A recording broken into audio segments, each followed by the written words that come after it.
troops in the Kharkiv region are increasingly refusing Yeah. orders. Hello and welcome to this DEFCON 2v2 Warno tournament. This is the qualifying stages of this 2v2 tournament. There are 32 teams, and we have today Team Cannon Fodder Friends, consisting of Dargon and Eyebitechew, or I bite you. And they're up against Axis and Parallax, Team Free Agent.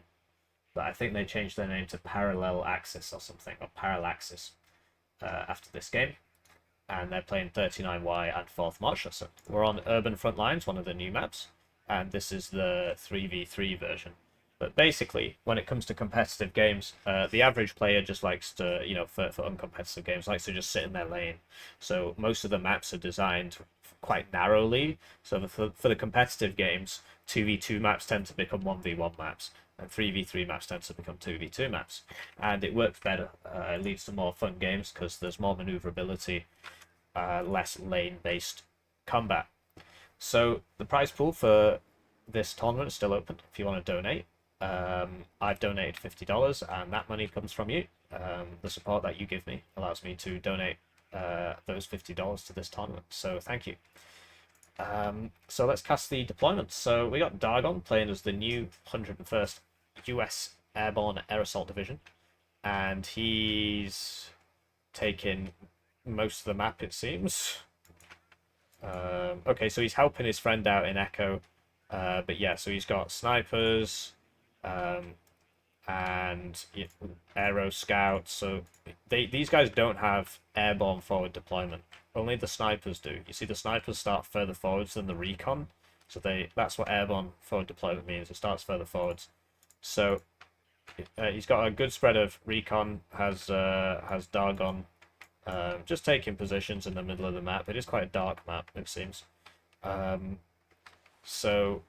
But he's not actually going into any of the zones, which is interesting. And behind that, he's got TOW2s, Stingers, a CV, and there's no point covering every single unit. Has the CV been passed? So it's going all the way over here to Golf. So yeah, he's putting TOW2s around, so this one actually is going into Bravo. And then, yeah, the Aero Scouts sitting outside mid in these houses. And supply, 2 Stingers, 2 Aero Rifles, in cars. So this is just a 9-man squad for 55 points, which used to be seen as sort of outrageously expensive, but Warnoflation has raised the prices of all other infantry, and now that actually sounds reasonably reasonable. And a Chaparral, and another CV. And then Eyebitechew is going for Echo India, presumably, with his Stingers, couple Stingers, Bradleys, more Bradleys, more Stingers, and Pivads. You don't see much these days because it lost its radar, so it's a bit pants now. So yeah, no tanks, just lots of Bradleys and ACAVs. ACAV, still quite expensive, right? 55. I think it used to be 60. So yeah, it's quite expensive, but yeah, so yeah, we got infantry on the left and tanks on the right. Keep in mind that 101st Airborne does get tanks of its own. It gets the Meat Abrams, the M1 IP. Switching to their opponent's deployment, we got a Parallaxis, so Axis is on the right, it seems, so he'll be facing off against Dargon. So just some initial scouting units, and then behind that, Motorstrokey Metis, Motorstrokey Conkers, Igla. They're expecting lots of helicopters out of the 101st player, clearly. And a FOB, which is going to be crucial in the late game. I haven't watched the game, right? But I assume it will. Because both of these divisions get MLRS. So you bring 2 grads and 2 RM70s, and you spend the whole game shelling everything. Really gives you a pretty big advantage. So 2 CVs out from Axis here.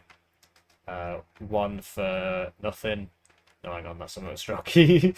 1 for Alpha and 1 for Bravo. And then for Parallax, he does have lots of airborne forward deployed. That's sort of what 4th is about. They get the Fallschirmjäger Meti squads, which are very expensive now, but still very good. And they're going for these buildings, and 1 here, and 1 here. You'll be facing off against Bradley's, so this does 17 AP, which means it one-shots a 3-armor vehicle. The Bradley, the M2A2 has 5 armor, so it will survive one shot, which is crucial. But the M3A1 Bradley has 3 armor, so that'll die in one shot. So we shall see. And also the M2A1 Bradley has 3 armor. So and this is like a 70-point vehicle because the TOW 2 is so powerful, and the Bushmaster is the best autocannon in the game because it has 20mm fire rate, but 30mm penetration and range. And it's just got super accuracy for some reason, so it's very, very strong in this game. So yeah, 70 points down the drain if it gets hit by a Metis, whereas if you pay 80, you get one that can survive a Metis shot. So that's the difference there. And then, yeah, so CV for Foxtrot Delta. It's a bit of a stretch, really. But yeah, he wants Charlie, and he's just backing up with just a massive wave of Panzerjägers, Motorstrelki, Mordschutzen. Motorstrelki must be from the Axis player, yep. Pioneer Flams and Akonkers, all in 50 cal or KPVT vehicles, the SPW-70, which is a BTR-70, right, and the BTR-60 PB. So these are actually really useful on this map because, particularly if your enemies don't have that many dragons, which they haven't, I don't see any. I don't see any at all, actually. Oh, I see a couple. Because they can all shoot the infantry. If you keep them at range, keep them spotted, they can all shoot the infantry, and they can maneuver around so that it's hard for tanks to kill them all. So you can get a lot of DPS out with that. So we'll cast the game, and we'll do it from this perspective, because I'm already here. Right, so they're off, and I'd like to take the time to thank the generous channel joiners. They get the names on the screen, they make all this possible. They get the videos early, they get exclusive videos. They notice that these guys weren't pathed properly on the road, so they waste precious time driving across that open field, which is going to make their deployment that much slower. So that's a big problem. Yeah, if you don't want to pay money, that's fine. Please leave a comment on the video and please like the video. All you got to do is write GG, takes 5 seconds, and it makes YouTube recommend my videos to more people, which is why I ask. And yeah, thank you for watching the video. Thank you for checking this out. I like the attention. So the Malden MiGs route, but there's no helicopters. They assumed that 101st would be heli rushing, clearly. And 3rd also gets loads of Apaches as well, so they probably assumed there would be a heli rush. But there is no heli rush, and so these Molders have almost been wasted. But what happens, so if you watch a sniper get into a building and you target these on that sniper, you will kill it because it's only a 2-man squad. You'll immediately lose vision of it as soon as it gets into the building. But if you watch them go in, you can use these for strafes, and that just makes it so that you haven't completely wasted them. But then you do open yourself up to getting hit by a Stinger and exploding. And, whoa, first tick purchase RM70, which is 210 points. And the other 55 goes on a... There you go, so he's strafing. And you see that, you know, it's doing a bit. I mean, this guy should really be running away. Because he's probably going to die. And yeah, you see, he did get hit by a Stinger. But I would leave this one in. Just right-click back here 10 million times so that it loiters. Sadly, there is no loiter command. And here we go. All these SPWs now should be firing. They should all be firing. They should all be clicked up here so that they're all firing. Like, some of them are firing, but all of them should be moved up so they're all firing. And if you see a dragon, you all focus it down. Over here, same story, really. The SPWs should be shooting. It's kind of hard to see the buildings. It is quite a dark map. I do apologise, but I think it's the ambient settings they've used have made it dark. So that Metis is low cohesion from being... Like, this thing does pump out a lot of damage because it's got 2 machine guns. 50 cal. RM70's out. To be honest, I agree with this purchase. They've noticed, okay, they're not rushing us with anything silly. Get the RM70 out, get it firing as fast as possible. Although I don't agree with overbuying, but 1 each can make sense. The Uragan is very bad now. It used to be really good, but it got nerfed, and so now 2 grads is better than 1 Uragan. But in terms of supply efficiency, I think the Uragan's better. So, Red doing quite well for themselves here. That BTR-60 needs to rush towards that TOW 2 or it's dead. I mean, it's risky anyway, but basically if you grab all these and press F and press over here, they should get there and get inside minimum range and kill him. Which is cool. But not necessary. So, Parallax needs to cap that. Axis is telling him he needs to cap that. And a bit of an overpurchase of CVs. So these guys were 2 guys that signed up as individuals. And they got assigned teams. They're both watchers of the Hippie YouTube channel. And I told them to sign up. So I'll take all the credit. Same thing with this. You can run it down. And then it can't shoot. So great play there. It needs to get behind the building as well. Because they're going to rout. So he needs to get behind the building there. I don't think he's noticed. So, you know, they're working on their team play. I mean, this is their first game. Their second game's against me and Tina. So, yeah, reasonably good cohesion. I don't know anything about Dargon and Eyebitechew. Or Eyebitechew. Eyebitechew. So, yeah, this is the problem with the helicopters on this map. That if you can't see anything, you rock up and then you get hit twice by an Iggler and explode. But that time, the DAP wins that fight. And these guys, yeah, they should have finished the fight. They should have finished... Like, what's he doing? He's just letting him live. Don't agree with that. Gotta kill people, dude. This game about hurting people.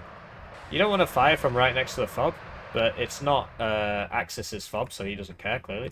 But yeah, you can shift Q, just fast path on that, fast path away, and it will do it. Yeah. And we're seeing a lot of blue deaths here. It's going really well for the red team. Really well. So Eyebitechew, you know, he needs a CV in here, really. Like this one that is here. He's definitely got superiority here, so he needs to push to the edge of the zone. And then you can get in this town, and you can start just putting individual fire team AT4s on these roads. Try and get one to there, try and get one to there. And that really starts to, you know, you get them as far in as you can. Not loads of them, just a couple. And it makes things very difficult for the red player. And then if you start mixing stingers in there, it makes it even harder, because the typical response is to move helicopters in. If this start exploding, it gets really tough. Here we go, fast path. Oh, okay, he's met an Apache. I would probably pull out of that one, but I guess he wants to mark a target for the Mauldin MiG. We'll see what the Chaparral has to say about that. The missile on the Mauldin misses, gets hit, starts evacing the wrong way, over 2 more Chaparrals, and that thing is very dead. So, you know, bad news. But Axis, he's going to try and take that Hellfire, even though it was low cohesion. 70% accuracy means that even at low cohesion, when you lose... Right. Oh, it died. Oh, it died. Wow. So if he'd just been a bit more patient there, if he'd just been a little bit more patient, and these things can kill those, so really good play from those BTR-60s. Yeah, like, Eyebitechew needs to take advantage of his superiority here to get that zone. But then it's hard to know what to do. Like, I mean, him coming over here makes sense if he can get that one. So if he... this is a +2, so he really needs that. And he's like, he's got it, but he's not got it. He's just left this back here. He's not using that artillery. His guys aren't really in position, and that has allowed Parallax to just reinforce. Like, you need all, like, when this Abrams engages, all these will turn to face the Abrams. Then you bring all the Bradleys out and you start hitting them with the toes and stuff. Or you could just come back here and hit them with the toes and they won't be able to shoot back. But he's just forgotten about his units, basically. BTR-60s had a good run. They were at max vet at the end there, which means they killed a lot. But they never cleared this out, which is interesting. I guess this AA helicopter is probably going to deal with it. And that will also ward off the Apache. There was a fob out from the blue team as well. And we're seeing even more rocket arty purchases, which, honestly, I think that's fine. I would probably put a few more guys here from Parallax instead of buying that second RM70. Because, like, yeah. He's getting pushed here, but Eyebitechew is doing it in quite a slow and steady manner. Like, these guys, he's still got guys back here. Arty's not firing. He's not getting a recon. Well, okay, actually, he's got really good recon. I'll take that back in its entirety. So, yeah, hopefully this guy goes YOLO and doesn't just unload there. That M1A1 just got beaten up. Not sure what killed it. But yeah, like, he should have committed all these forces when the M1 engaged. I don't know. Trying to work out what killed it. Surely it wasn't this. It might have been a tank that it traded with. Because there were a lot of T-55s there. So, yeah, they've bought rocket arty and they're constantly using it, which is good. Although, well, okay, Axis is. But the Eurogun's 1 per card, so he could have had 4 grads instead and brought his own fob. Or just 2 grads. But, yeah, I mean, if it works, it works. It's just rare to see it. Maybe it's more common in team games. So, you'll now see the power of this fully operational Pivads, which gets outranged by... That's a Phalanger, so no, it doesn't. The Phalanger now is 17, so I have 16, so it one-shots 3 armor vehicles, but this is 2 armor anyway.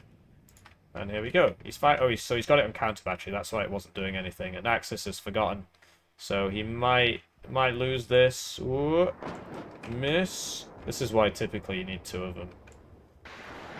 Well, miss again, so maybe he did move it. Because they both seem to be... No, it's just because it's so far away the dispersion's quite big. So, yeah, that accomplished little, but the idea was good. And Dargon, you know, he's trying to get back in here. It's not easy. +6 now to Parallaxis. And the LGBT takes out the M1A1, which is pretty yikes. But that's the difficulty when you make these pushes deep into enemy territory.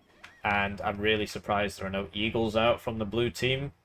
Buy 1 eagle and have it patrolling back here. Artillery bought and forgotten about. And he's finally taken this zone. To tick it up 1,000 points, he's gone for it. Because, yeah, the eagle can really mess up the aeroplanes that Forth likes to spam so much. It's quite rare to see this because it carries 12 very small bombs and then it has a 5-minute reload, which is just yikes compared to LGBTs, which I guess this div doesn't get. So I can understand why they've gone for it. Because I think it's your only choice, right? Because they don't get the... I don't know if they still get the Phantom HE. And you see that it doesn't do anything. There you go. So these Black Hawks are dying, which is bad. I don't know if the guys that were in them got out. Probably not. And, yeah. Really aggressive play from Red, and it just seems to be pulling off. Although I really think that they might have bought a few... well, I don't know. I mean, I can understand buying the artillery. I can understand it. If they're always firing... but I would be tempted to buy the second one. Like, now, instead of when they bought it. But they need to... Well, I guess they're reloading. But honestly, if you put all this in, you should probably also buy a CV for them. Like, and just click on the CV, click F, and click on the Eurogun. And then they'll reload faster. So this Aero Engineer's got to get on Earth out of there. And Dargon and Eyebitechew are up to +2. So they did it, Reddit. And this is where the arty that he's bought is. He's bought another one. He's not even used the first one. He's just forgotten about it. So, like, it would have been great if that was smoked up so it didn't explode like that. Yeah, and the MLRS is useful on this map because it just turns into these infantry grindy fights. And you get things done, the MLRS. But the tube can be useful as well if you know, hit this building, hit this building, hit this building. So you can see them all shooting. Hit this building. Maybe that's what killed the M1 Abrams. The Conco's in that building. Yeah, these are reloading and reloading. That's ready, should be firing.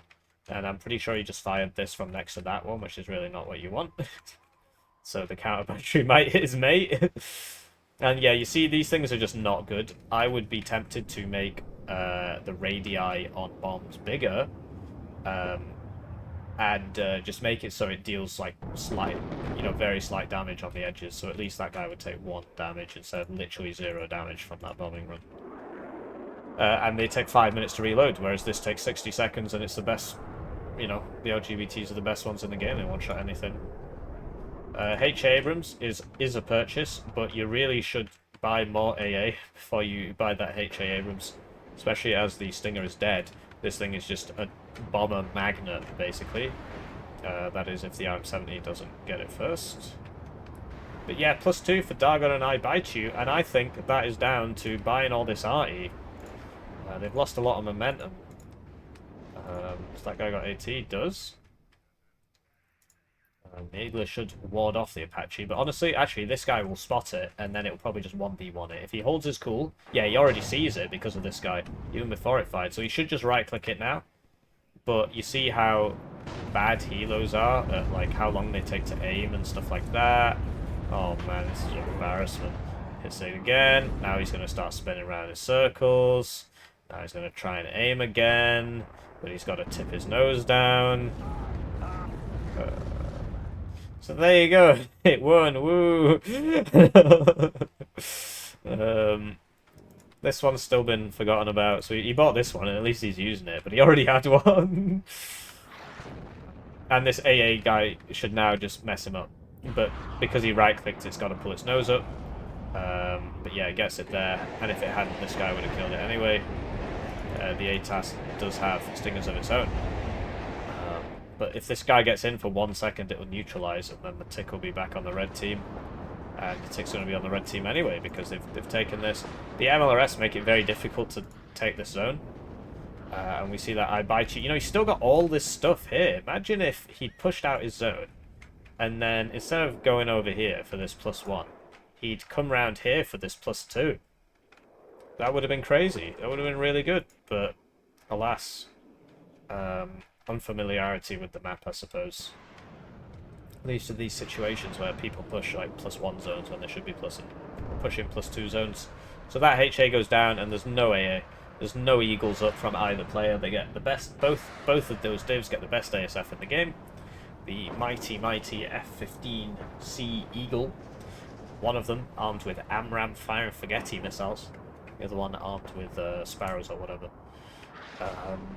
And we've not seen a single one all game, so the enemy air just can do what it wants, which is a big shame. And yeah, Dargon, you know, he's trying to get more guys in, but it's not easy. The 101st units are very expensive, and he's also got this to worry about over here. So that ATAS, I'm not sure what happened to it. Maybe a plane killed it. Or maybe it's that one, and for some reason it got hit and went back or something. So yeah, he's just flying over, and he's like, wow, there's just nobody here. There's no AA. Send in the bombers.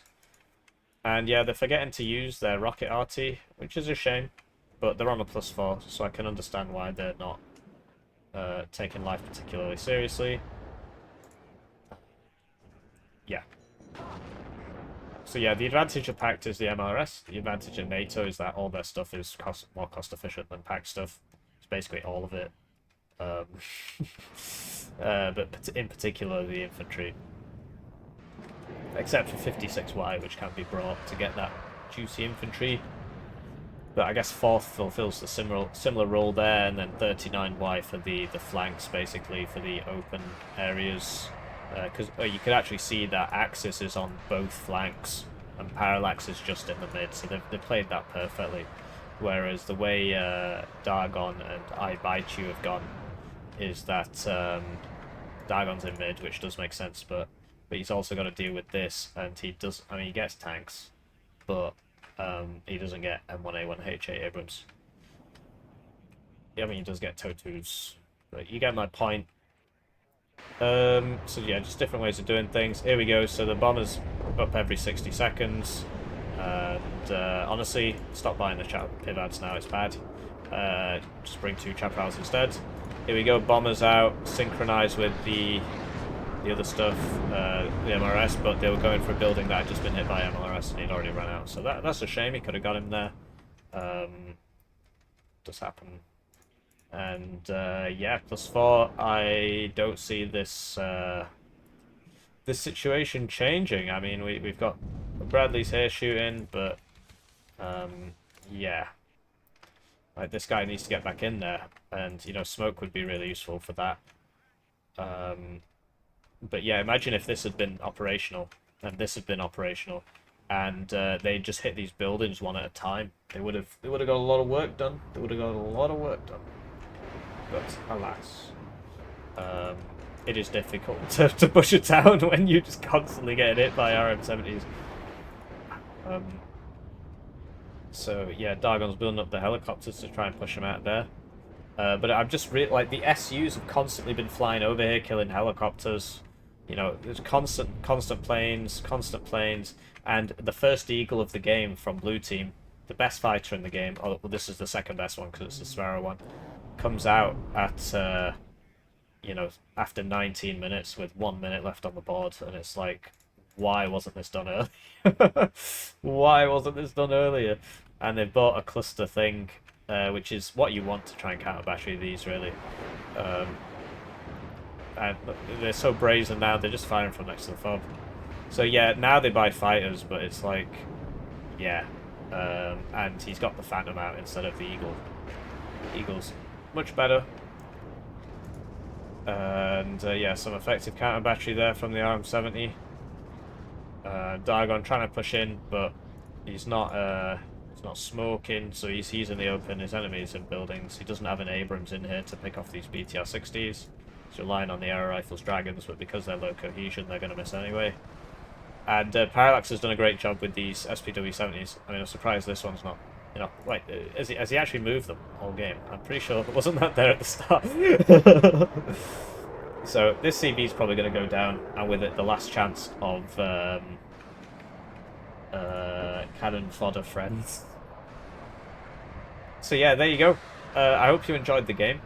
It was fun to cast. You know, kudos to all these players, and you know, you can participate in these games without having 10 million games of Warno, you know. And yeah, and then I can cast you a game and talk about how bad you are the whole time. So Axis rank 126 with 127 NATO games and 0 pack games, and he was on pack today. So yeah, I guess that's bad news. 528 NATO games and 46 pack games, and Parallax with 4 rank games and 45 normal games. So Parallax really hasn't played that much. That's weird. I wonder if he's played. He spent 50 hours in menus apparently. Yeah, I know, he played a lot better than you would expect from somebody with 45 hours in the game. Like, he went positive. He did really well. So that's weird. Maybe it's an alt, and you can reset this basically. You can reset this, and this gets reset by Eugen once every 3 months or something. So so maybe that's what's going on there. Or he played a lot of SD2 or something. Or he just watches Hippie YouTube videos, and you know how it is. You watch Hippie YouTube videos. Whoa, I'm good at the game now. So don't forget to leave that comment. Eyebitechew 0 rank games, 123 multiplayer games, and it just comes up with me. It's not me. It's probably similar, right? So you don't need that many games to play in the tournaments. So, you know, don't be afraid to check out the tournaments. What's the worst that could happen? You get your games cast, maybe. You know, you learn, and you get to play some good Warno. You make new friends. But yeah, don't forget about that comment.